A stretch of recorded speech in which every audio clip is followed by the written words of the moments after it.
Hello dear student, education with Poonam ma'am channel में आपका स्वागत है। आज इस लेक्चर के अंदर हम जो विश्व इतिहास है उसके महत्वपूर्ण क्वेश्चन है उसके बारे में डिस्कस करेंगे और उनका जो कंप्लीट डिस्कशन है वो भी करेंगे। तो चलिए जो आज का लेक्चर है वो स्टार्ट करते हैं। पहला हमारा जो क्वेश्चन है वो है रोने की दीवार वेलिंग वॉल स्थित है। तो जो रोने की दीवार वेलिंग वॉल है वो कहाँ स्थित है?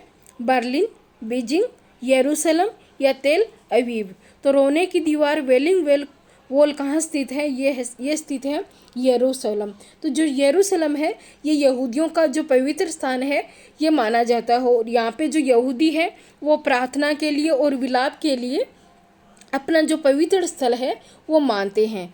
तो रोने की दीवार वेलिंग वॉल स्थित है, ये स्थित है यरूशलेम के अंदर। नेक्स्ट है निम्नलिखित में से वह कौन सा है जिसका विकास प्राचीन काल अर्थात ईसा पूर्व में नहीं हुआ। तो इसमें से कौन सा ऐसा धर्म है जिसका विकास प्राचीन काल के अंदर नहीं हुआ है?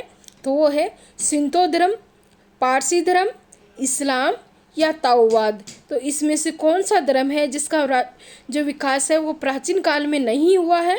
तो वो है इस्लाम धर्म। जो इस्लाम धर्म है इसका जो विकास है वो प्राचीन काल में नहीं हुआ था। इस्लाम धर्म की जो शुरुआत है ये इसका जो पवित्र स्थल है मक्का, यहाँ से मानी जाती है और ये पैगंबर द्वारा 7वीं शताब्दी के अंदर जो इस्लाम धर्म है इसका विकास किया गया था। तो जो इस्लाम है इसका जो विकास है ये प्राचीन काल के अंदर नहीं हुआ था। नेक्स्ट है चीन की राष्ट्रीय पार्टी दल कुमितांग की स्थापना की थी। जो चीन के राष्ट्रीय पार्टी कुमितांग की स्थापना किसने की थी? पुणे, माओ त्से तुंग, चांग काई शेक या सन यात सेन। तो जो चीन की राष्ट्रीय पार्टी है कुमितांग, इसकी स्थापना किसने की? तो इसकी स्थापना की थी माओ त्से तुंग। और जो कुमितांग है इसका चीनी भाषा में जो अर्थ होता है वो होता है राष्ट्रीय पार्टी। नेक्स्ट है अपुआ तंत्र का निर्माण सबसे पहले निम्नलिखित में से किस सभ्यता के लोगों ने किया था? तो अपुआ तंत्र का निर्माण सबसे पहले निम्नलिखित में से किस सभ्यता के लोगों द्वारा किया गया? मिस्र सभ्यता के लोगों द्वारा, सिंधु घाटी सभ्यता के लोगों द्वारा, चीनी सभ्यता के लोगों द्वारा या मेसोपोटामिया सभ्यता के लोगों द्वारा।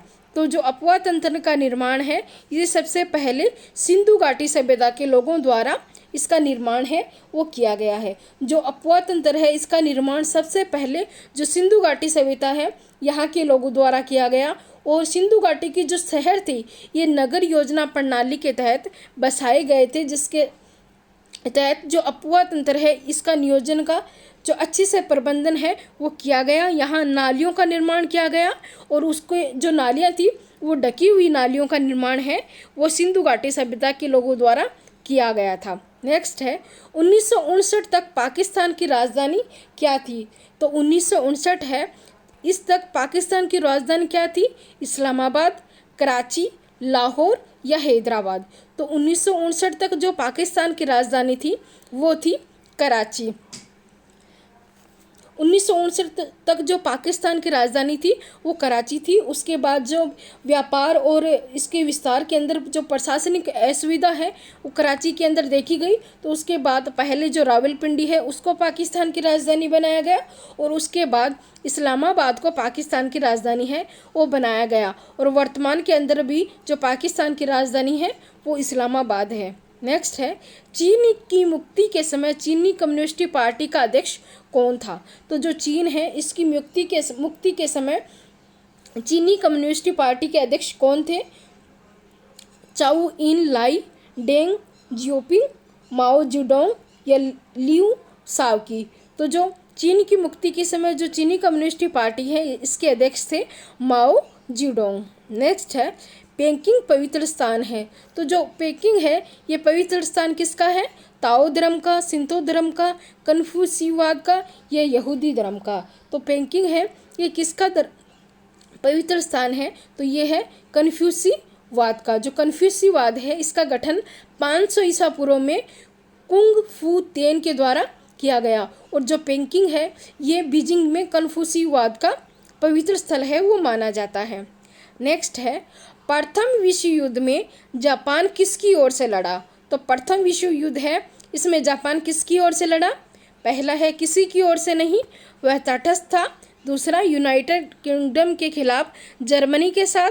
तीसरा अपनी ओर से रूस के खिलाफ। और चौथा है जर्मनी के खिलाफ यानी यूनाइटेड किंगडम के साथ। तो प्रथम विश्व युद्ध में जापान किसकी ओर से लड़ा? तो ये लड़ा था जर्मनी के खिलाफ यूनाइटेड किंगडम के साथ, यानी कि यह मित्र राष्ट्रों के समूह में शामिल था। नेक्स्ट है इंडोनेशिया निम्नलिखित में से किस देश का कॉलोनी यानी उपनिवेश था? तो इंडोनेशिया है, ये किस देश का उपनिवेश था? डच, स्पेन, पुर्तगाल या बेल्जियम।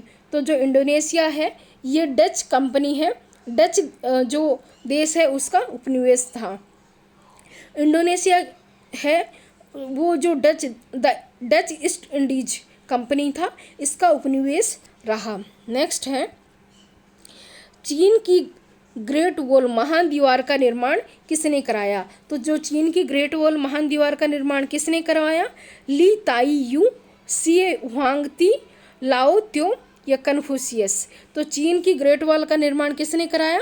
यह कराया सी हुआंगती। जो चीन की दीवार है इसका निर्माण है ये विभिन्न शासकों के द्वारा जो उत्तरी हमलावर थे इनकी रक्षा के लिए किया गया था। और इसका जो निर्माण है 5वीं शताब्दी ईसा पूर्व से लेकर 16वीं शताब्दी के बीच हुआ है, और जिसमें सबसे ज़्यादा योगदान सी हुआंगती के द्वारा दिया गया था। नेक्स्ट है 1854 से 1856 में क्रीमियन युद्ध किनके बीच लड़ा गया था? तो पहला है रूस और तुर्की, दूसरा यूएसए और इंग्लैंड, तीसरा है रूस और जापान, चौथा है इंग्लैंड और फ्रांस। तो 1854 से 56 में क्रीमियन युद्ध किनके बीच लड़ा गया? तो ये लड़ा गया था रूस और तुर्की के बीच। और जो क्रीमिया की लड़ाई है ये इतिहास में सर्वाधिक मूर्खतापूर्ण तथा निर्णायक युद्ध के रूप में जानी जाती है। ये जो काला सागर है इसके आसपास लड़ी गई और ये एक छोटे से धार्मिक विवाद को लेकर हुई थी, जिसका कारण सलाहवादी विचारधारा है उसको भी माना जाता है। नेक्स्ट है बांग्लादेश की स्थापना किस वर्ष हुई थी? तो जो बांग्लादेश की स्थापना है वो किस वर्ष हुई? 1970, 1972, 1973 या 1971। तो बांग्लादेश की स्थापना है ये 1971 में हुई। जो आधुनिक बांग्लादेश है इसका निर्माण 1971 में हुआ। जब 1971 में भारत और पाकिस्तान के मध्य युद्ध हुआ तो जो पूर्वी पाकिस्तान है उसका निर्माण के रूप में बांग्लादेश है उसका निर्माण हुआ, और उसके जो नेतृत्व करता थे वो थे मुजीबुर रहमान, जो बांग्लादेश के राष्ट्रपिता के रूप में भी जाने जाते हैं। नेक्स्ट है ताओवाद दर्शन और धार्मिक आस्था की एक प्राचीन परंपरा है जो निम्नलिखित में से किसके गहरे रूप से जुड़ी हुई है?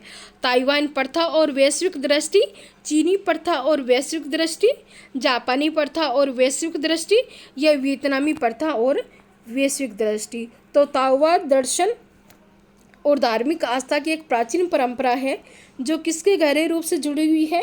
तो ये है चीनी प्रथा और वैश्विक दृष्टि। तो ताओवाद दर्शन और ये धार्मिक आस्था है इसके रूप में एक प्राचीन परंपरा मानी गई है।